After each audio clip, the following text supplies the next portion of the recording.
As I've been looking back at Dr. Martin Luther King Jr., his words, his actions, and philosophy to prepare this sermon, I think Dr. King offers us very direct and practical guidance for the very difficult times we are living through today.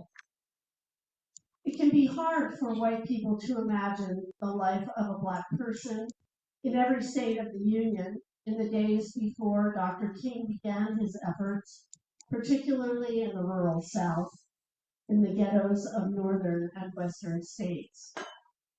As we know, the southern states enforced strict codes for all Black-white interactions. Yes, sir. No, sir. Ma'am. Blacks had to cross or step into the street so white people could walk down the sidewalk unimpeded.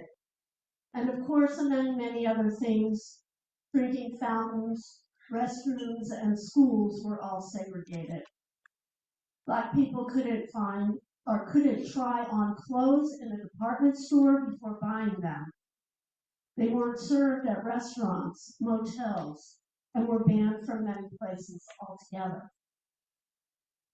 There's a heart-rending story of Dr. King having to explain racism and segregation to his oldest daughter, Yolanda. Here's what he said. Whenever we drove past Funtown, a sort of miniature Disneyland, Yolanda would inevitably say, "I want to go to Funtown." And I would always evade a direct reply. I really didn't know how to explain to her why she couldn't go. Then one day, she ran downstairs exclaiming that a TV commercial was urging people to come to Funtown. Then my wife and I had to sit down and try to explain it. I've won some applause as a speaker, King continued, but my tongue twisted and my speech stammered to explain to my 6-year-old daughter why the public invitation on television didn't include her and others like her. One of the most painful experiences I have ever faced was to see her tears when I told her that Funtown was closed to colored children. For I realized in that moment the first dark clouds of inferiority had floated into her little mental sky. At that moment, her personality had begun to warp with that first unconscious bitterness toward white people. It was of paramount importance to me that she not grow up bitter. So I told her that, although many white people were against her going to Funtown, there were many others who did want colored children to be able to go. It helped somewhat. Pleasantly, word came to me later that Funtown had quietly desegregated. So I took Yolanda. A number of white persons there asked, "Aren't you Dr. King? And isn't this your daughter?" I said we were. And she heard them say how glad they were to see us there. You can multiply that painful conversation Dr. King had with Yolanda times the many African American children in the U.S. population those years. When Hammond Rice, a contributor to the news site Daily Kos, was in college in the 1960s, he commented to his father that Dr. King giving speeches and marches was very nice, but it wasn't nearly as powerful compared to the more radical approach of Malcolm X. Rice says his father replied with a sort of cold fury that the main suffering in the South wasn't from being banned at water fountains or in the front of the bus or from lunch counters at Woolworths. No, his father said. It was that white people, mostly white men, occasionally went berserk and grabbed random Black people, usually men, and lynched them. White people also randomly beat Black people could not fight back for fear of worse punishment. This was living under terrorism. And Rice adds, my father told me Dr. King ended the terrorism of living in the South. Dr. King and the civil rights movement were fighting that state-sponsored terrorism with all they had, and they were overcoming it. As I look around at what we are living through today, it feels like we are fighting against another form of state-sponsored terrorism. People are being blinded right here in Santa Ana. People are being shot for no legitimate reason in Minnesota. I mean, Minnesota? Really? One of the places in this country that has the kindest of reputations. And we've seen it from LA to Chicago, from Portland to New Orleans. To be clear, Minnesotans haven't been living in terror historically, far from it.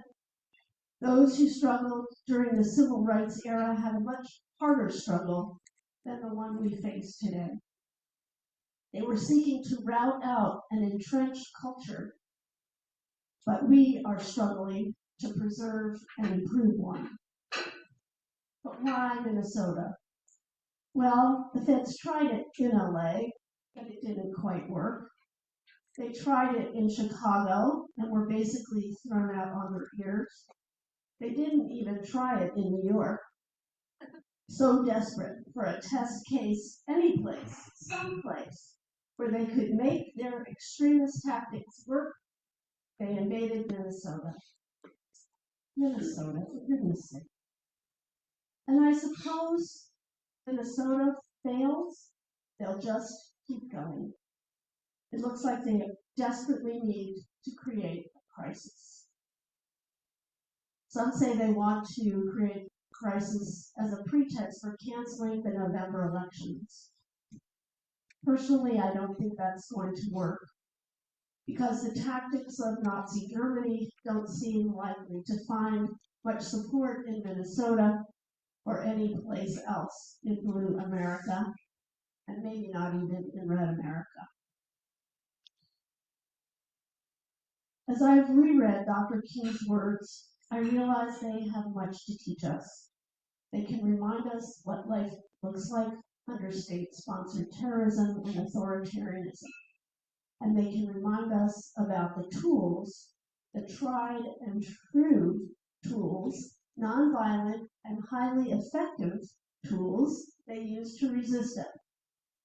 From leaders like Dr. King to the late great John Lewis to the rank and file, people in the civil rights movement showed tremendous courage, spiritual discipline, and they showed tremendous restraint because it requires great courage and restraint and self-discipline to peacefully resist the kind of repression they were facing and that we are facing today. But they did it, and we can too. As others have said, those kind of qualities are contagious. And today, we not only have reports of eyewitnesses in places like Minnesota, we have a multitude of actual videos that we can watch with our own eyes, the violence of ICE forces, and the disregard they have for the public, shoving people out of the way, hurling curse words at them unprovoked, people dragged away from their routine daily activities and taken to who knows where, for who knows what kind of abuse.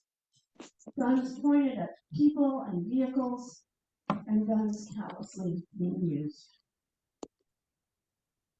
First, their excuse was that these immigrants were criminals. And then they said, well, they're illegal immigrants, and that they were just plain old immigrants, as if that was enough. And now they are after suburban moms dropping their kids off at school. In Martin Luther King Jr.'s book, Why we can't wait. He wrote, "There are no outsiders." The amazing aftermath of Birmingham, the sweeping Negro Revolution, revealed to people all over the land that there are no outsiders in all these 50 states. When a police dog buried his fangs in the ankle of a small child in Birmingham, he buried his fangs in the ankle of every American. The bell of our humanity, our inhumanity to another, does not toll for any one person. It tolls for you, for me, for all of us.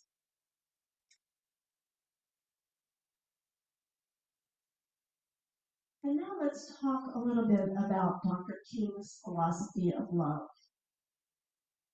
I don't know if you've noticed, but when Minnesota Governor Tim Walz and Minneapolis Mayor Jacob Frey are exhorting Minnesotans to peacefully protest, to love their neighbors, they are using King's words and following his philosophy.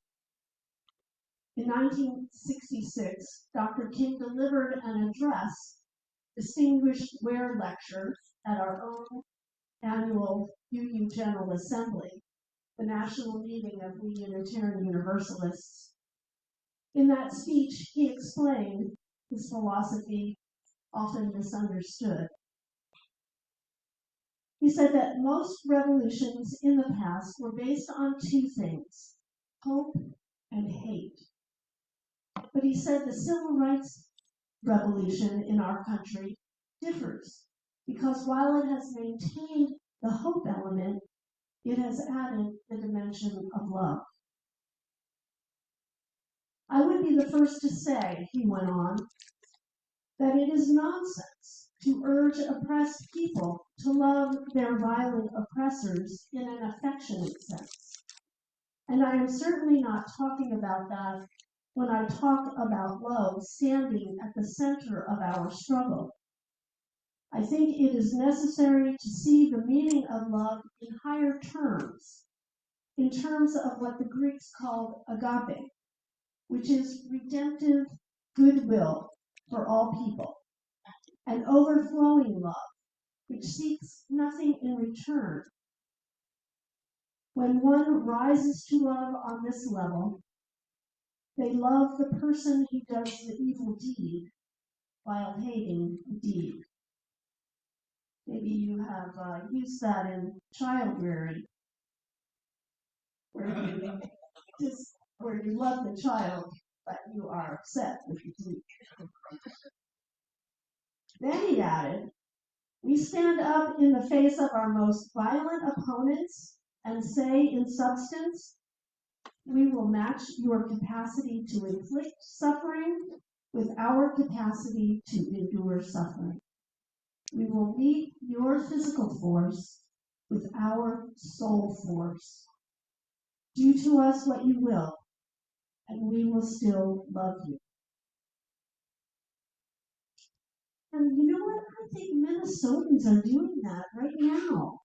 In fact, they are adding joy, which the civil rights movement certainly had, as well as pageantry. I don't know if you've seen the beautiful imaginative puppets in the Minneapolis protest march. They're amazing.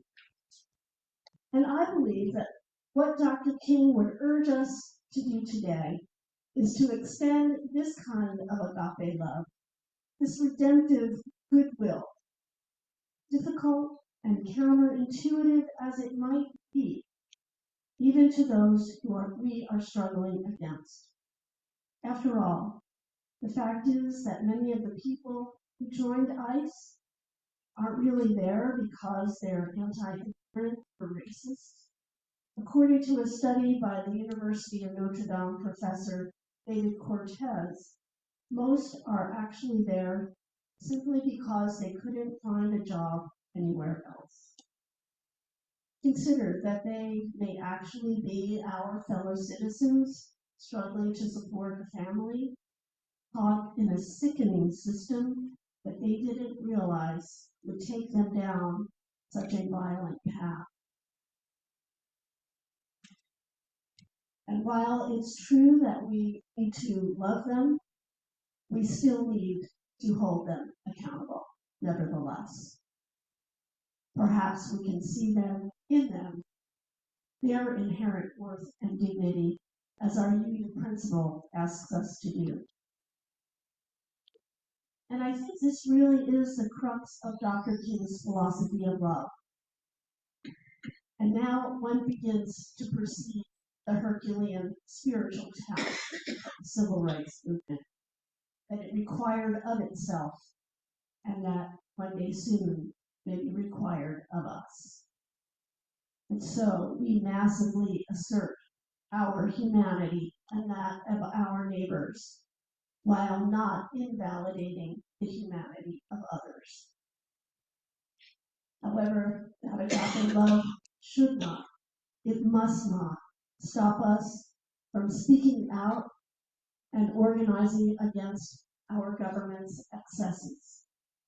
And it cannot stop us from exerting our First Amendment rights, and it should not and must not stop us from, when necessary and possible, engaging in civil disobedience, just the way civil rights protesters did.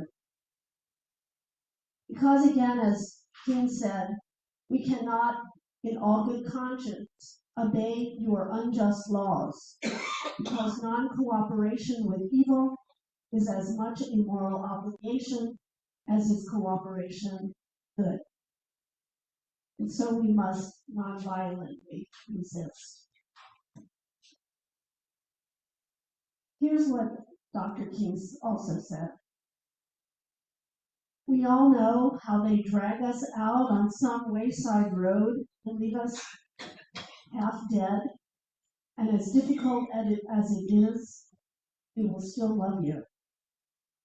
You send your propaganda agents around the nation and make it appear that we are not fit, morally, culturally, or otherwise, for integration.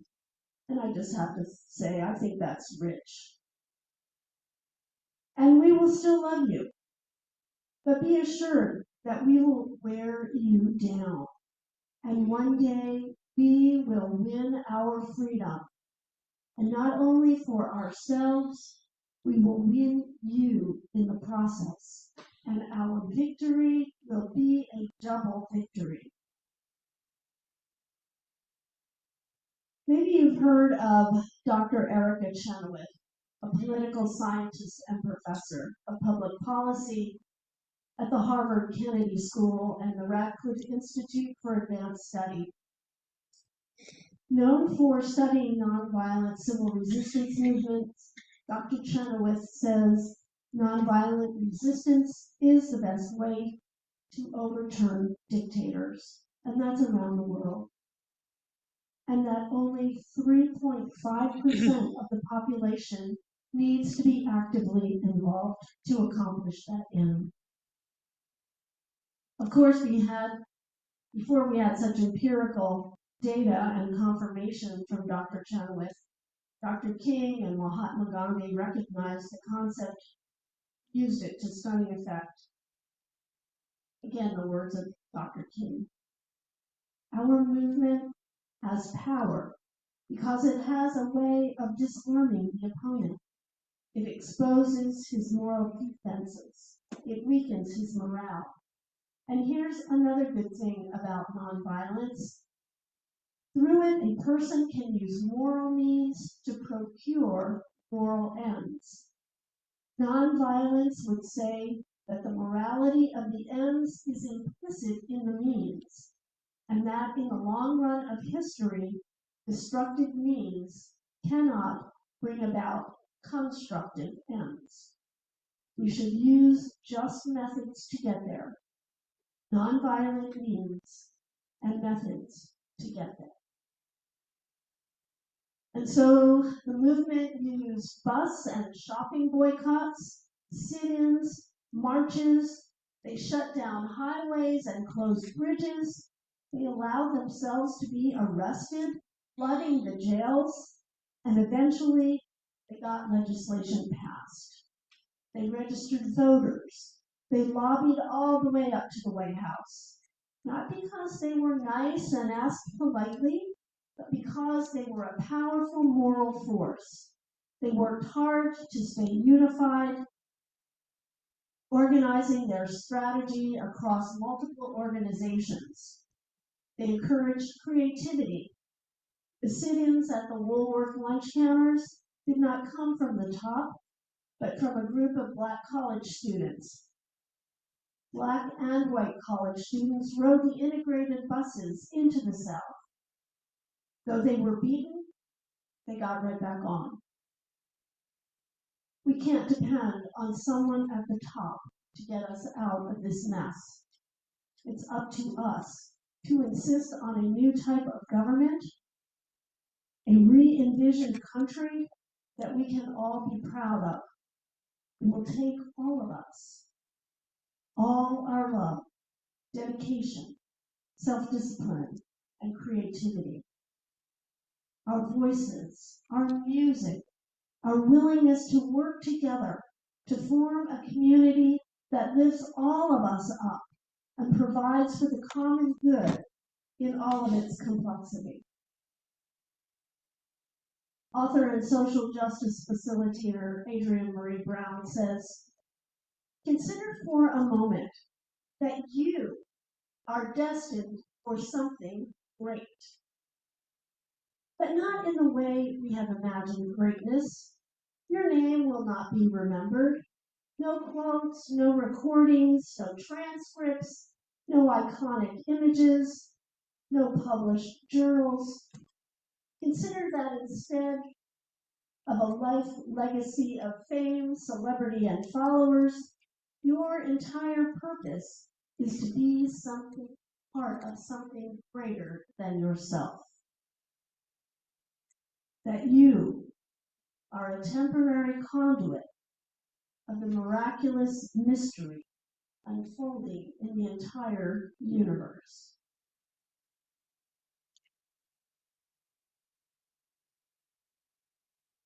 As I watch with hope and love what is unfolding in our country, I believe that each of us, you and me, everyone, can find a way to achieve a great purpose.